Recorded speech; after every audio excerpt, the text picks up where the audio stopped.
My wife boasted at charity event. Men line up for me. I could have my pick. I replied calmly. Oh, I know. There's Jeffrey, Noah, Drew. Her friends sitting right there went pale. Those were all their husbands, and I had the photos to prove it. I'm Cole, 38, married 7 years to a woman who used to laugh at my jokes instead of other men's. I work in property development with my business partner Wade, drive a truck that's paid for, and grill steaks the way my father taught me, with attention and respect. I believe in clear boundaries, direct conversation, and the kind of stability that pays mortgages without drama. What I don't believe in is pretending everything's fine when it's not. Jeffrey's yard smelled like charcoal and premium lighter fluid, and I was the guy babysitting the grill because someone had to make sure the steaks didn't turn into leather. Meredith floated around the patio with a wine glass and a smile that didn't look like the one I married 7 years ago. She parked herself next to Noah Peterson, my buddy's husband, not my buddy, and laughed at whatever line he fed her. Heads leaned close, that kind of close. I flipped a ribeye, watched the fat spit, and kept my mouth shut for a whole minute. Then I walked over with the tongs and a paper towel, catching the end of her laugh. "What's that?" I asked, casual eyes on Noah. "Nothing," she said too fast. Noah cleared his throat. The little slice of conversation died like a bad song. He glanced at the grill. "You want me to take over, man? You've been at it for a while." "I'm good," I told him. He was already slipping away like a kid from chores. "I should help the girls with appetizers," Meredith added, as if it had just occurred to her. And she put her glass down like she was donating it to charity. Then she disappeared toward the kitchen. The air felt colder. For a second, I stood there with the tongs in my hand, not sure if I'd just imagined the whole thing, or if I'd walked in on a joke where I was the punchline. If I'd known where that moment was headed, I would have left the steaks raw and driven home. I finished the grill shift, dumped the platter on the granite counter, and sat. Meredith didn't sit with me. She floated again. Different group, same smile. Noah kept a healthy distance from me and a not-so-healthy distance from her. I ate. I smiled at people. I listened to Drew talk about his new boat like it was a spiritual practice. On the drive home through our planned community, Meredith stared out the window like the streetlights owed her money. "You were glued to your phone during dinner," I said, keeping it level. She didn't look at me. "Work chat on a Saturday. People have jobs, Cole." It came out flat like I was thick for not knowing it. "And you were pretty cozy with Noah at a barbecue. Don't be dramatic." "Not dramatic." I let the turn signal click. "Just checking what we're doing now." "We're not doing anything. You're grilling. I'm talking. That's how parties work." She looked at my hands on the wheel. "You're gripping like you're in a storm." I loosened my fingers. "I'll change it up then. Do whatever you want." She went back to the window. Our house was 2 blocks away, but it felt like I had a few extra miles to drive. The next morning, she moved through our kitchen like she was allergic to eye contact. I brewed coffee, poured 2 mugs, and slid one toward her. She picked it up, sniffed, didn't say thanks. "Let's set a baseline," I started. "You with me?" "Is this a team meeting?" She took a sip. "I didn't get the calendar invite."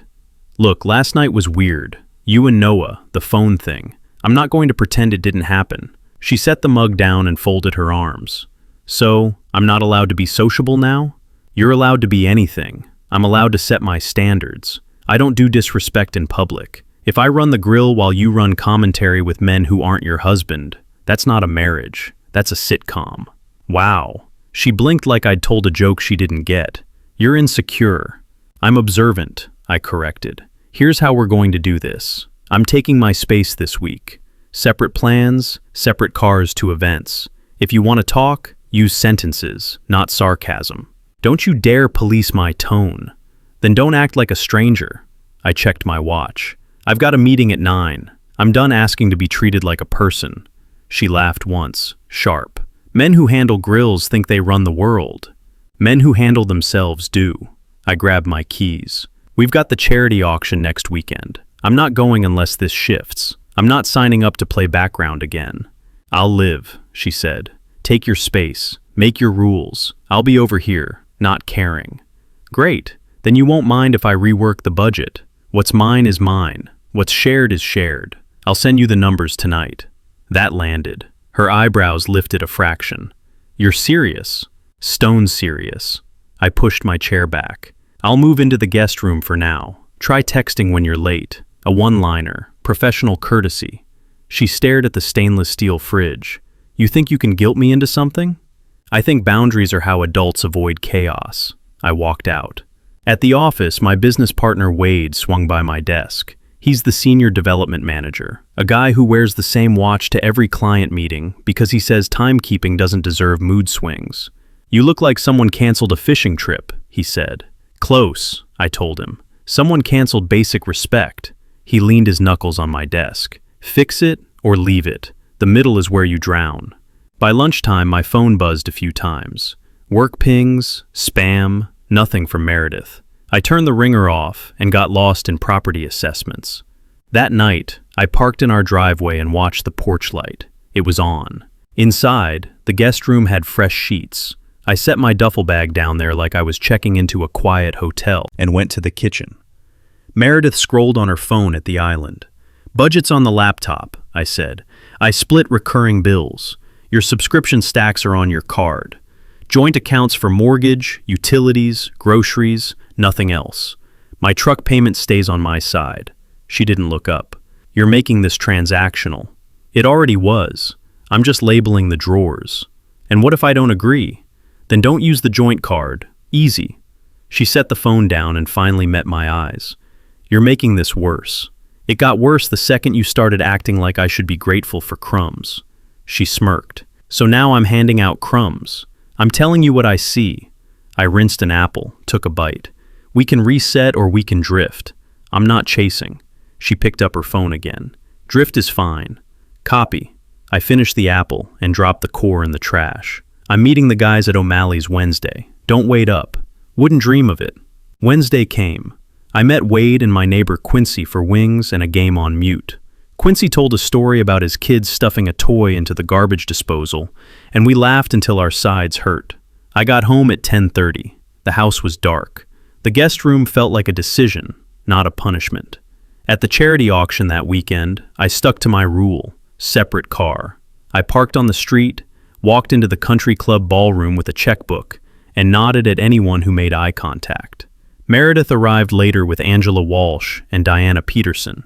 She didn't look for me. The auctioneer handed me a bidding paddle like last year, and I found a table near the back.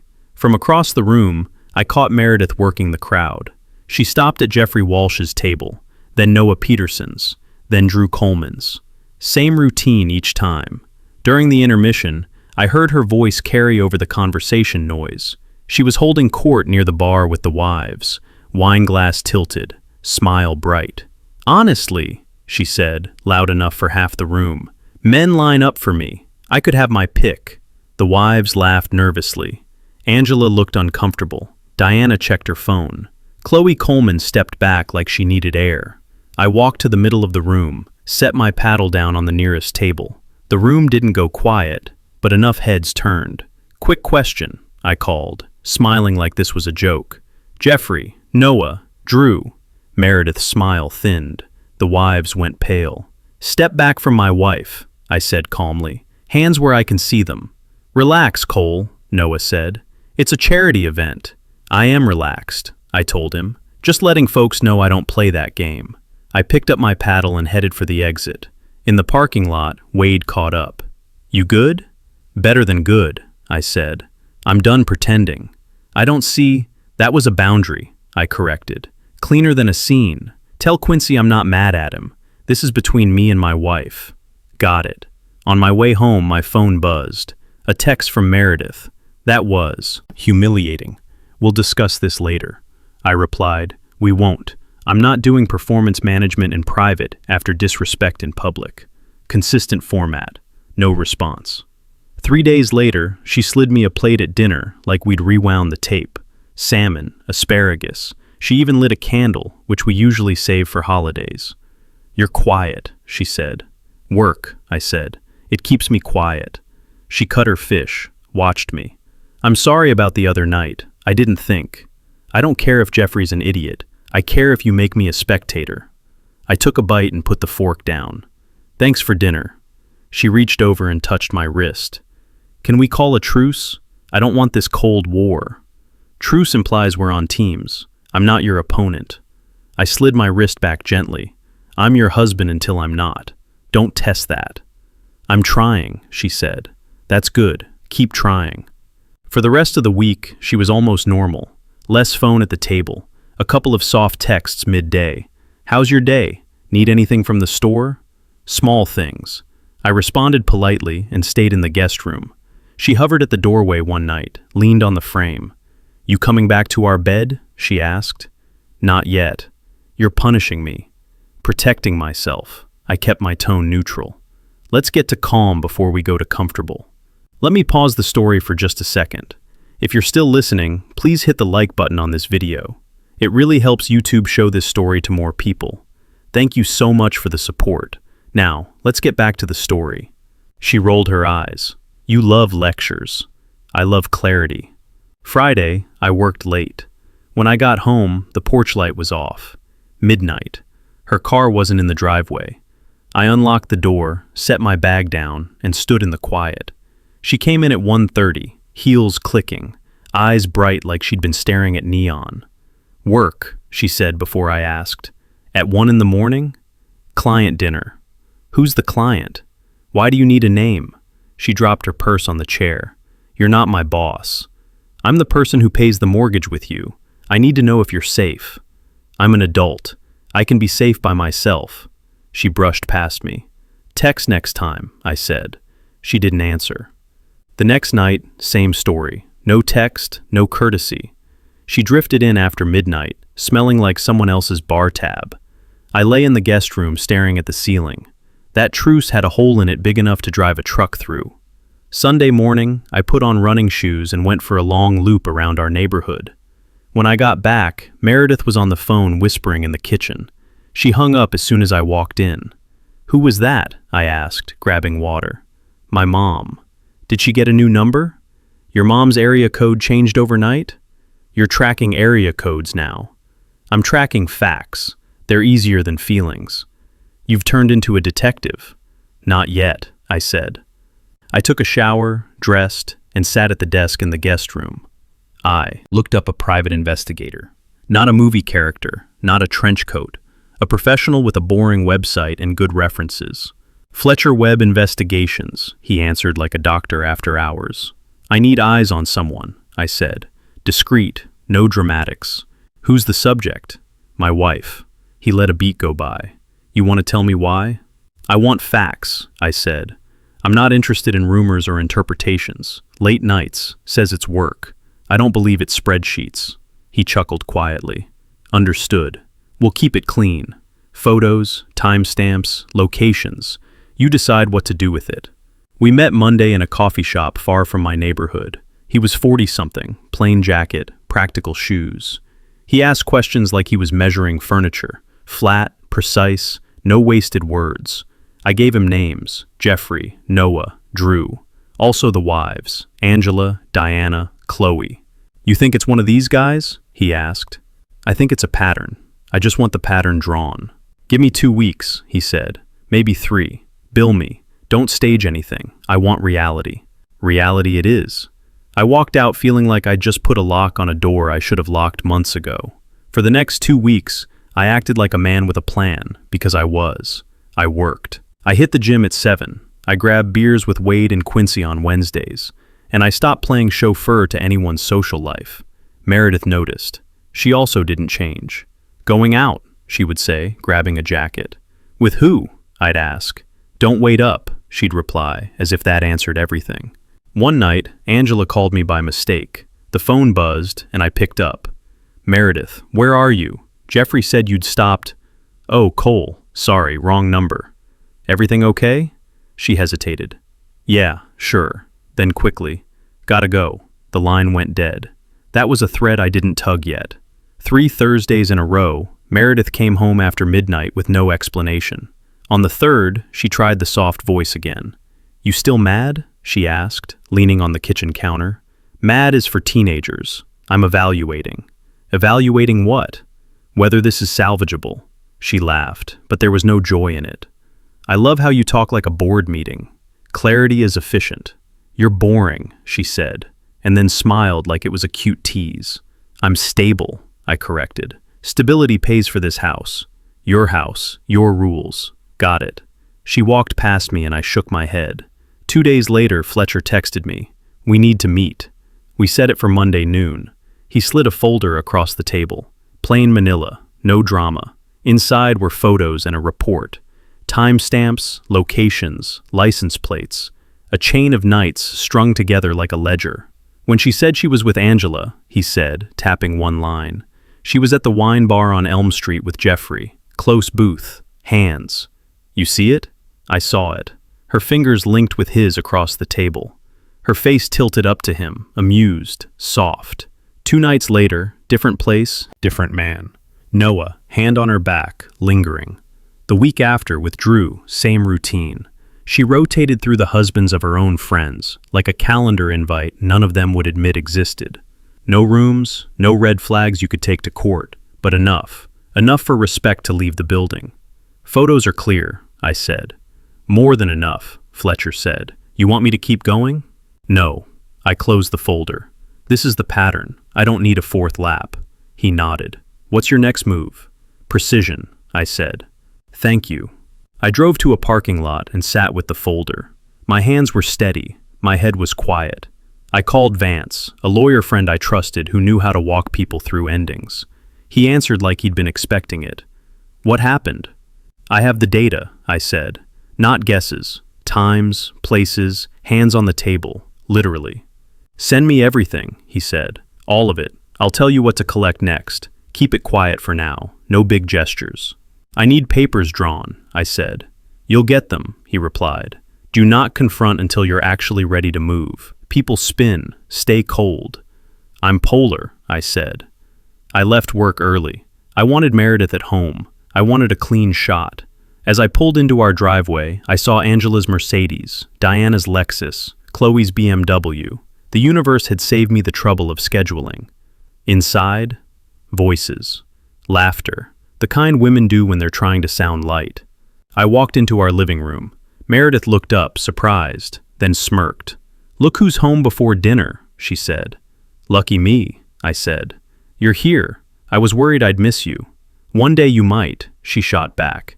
I have a line of men ready to pick me up. Don't forget. I smiled like I'd just heard the weather report. Jeffrey, Noah, Drew. I let the names hang. The room changed temperature. Meredith froze. Angela's mouth opened. Diana went pale. Chloe stopped breathing for a second. What did you say? Diana asked, voice thin. Why is my husband in your mouth? Because my wife put her hands in his, I answered. I set the folder on the coffee table and opened it. Please take a look, timestamps included. You'll recognize your men. Cole, Meredith whispered.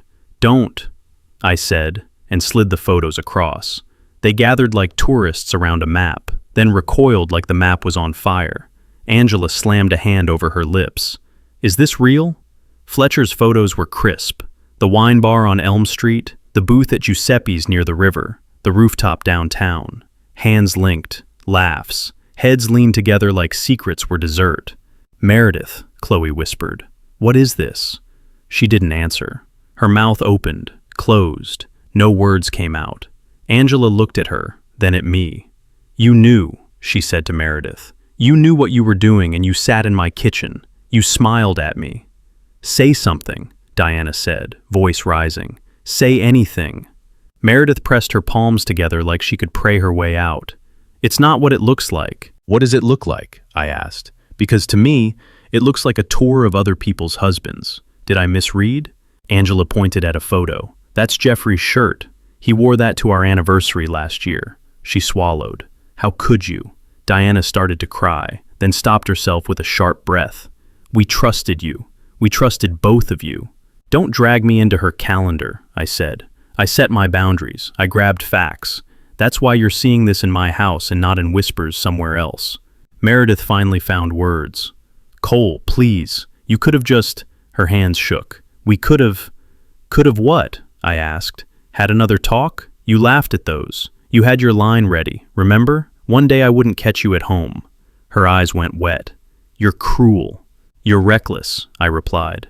Different skill set, same result. Angela slapped the photos back onto the table. "I'm done," she said, voice low and vibrating. "I'm telling Jeffrey to pack a bag."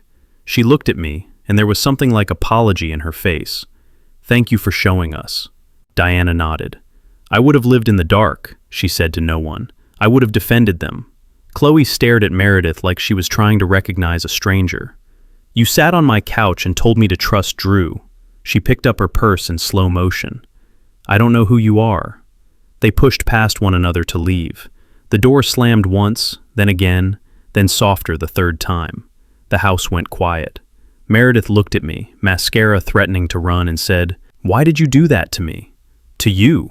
I gestured at the photos. "I did it for clarity. They deserve to know. I did it for sanity. I deserve to know." "We could have just ended it." Her voice cracked. "Already handled," I said.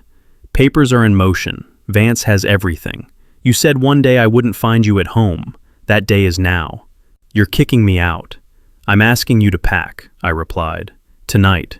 Take what's yours. I'll have the locks changed in the morning and the alarm code reset by noon." She took a step toward me. "Cole, please. I'm sorry. I got lost. I can fix it.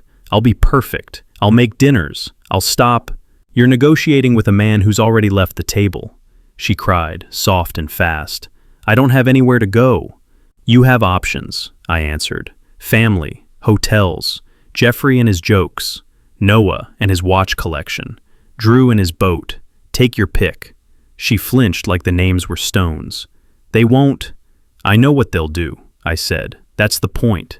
She stared at the floor for a long time. When she looked up, there was something like acceptance tugging the corners of her mouth down. "I'll pack," she whispered. "Good." She walked to the bedroom. I called Vance. "It's done," I told him. "You all right?" "I'm not thrilled. I'm clean." "You know where to sign. I'll send the rest. Stay even." "Even is what I do," I said. Meredith came back through with 2 suitcases and a couple of designer bags. She stopped at the doorway. "Is there anything you want me to say?" she asked quietly. "No, I'm not keeping souvenirs." She nodded, wiped at her eyes, and left without another word. The door clicked. The house exhaled. I picked up the photos, slid them back into the folder, sealed it, and put it on the top shelf of a closet I no longer had to share. Then I cleaned the coffee table like I was erasing a chalkboard. The next morning, I changed the locks. Noon, the alarm code.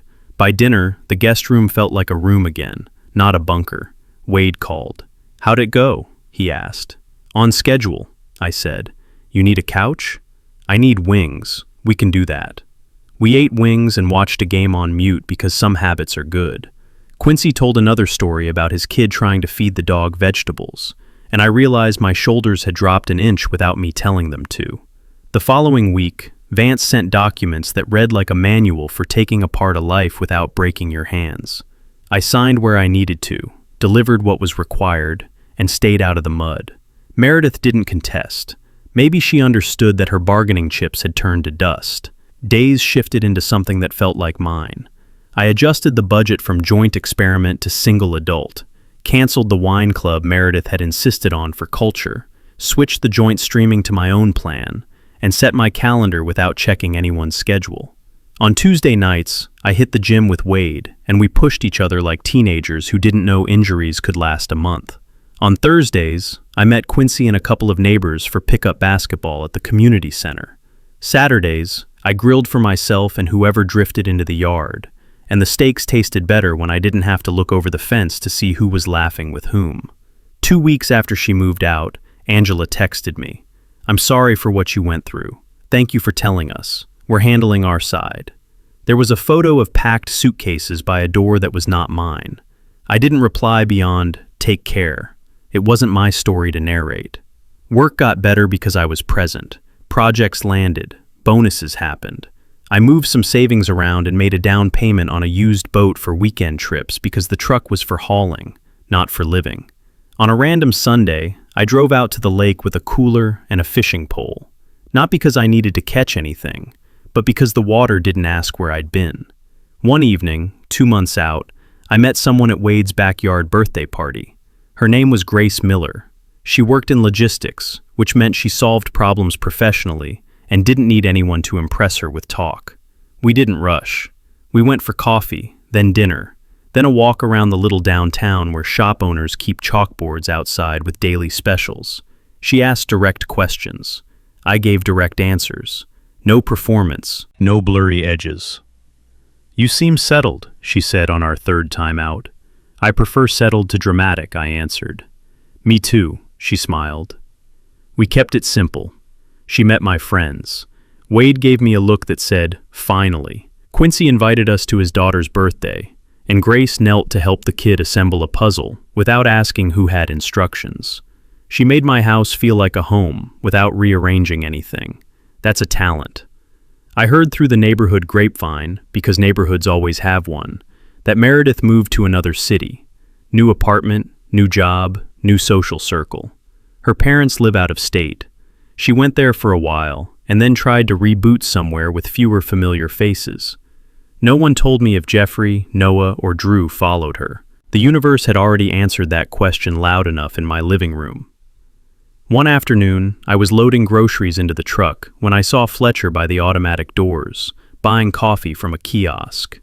He spotted me, nodded once. "How's it going?" he asked. "Better than good," I said. "You were thorough." "That's the job." He lifted his cup. "I hope I don't need you again." "People who say that don't call twice." He laughed.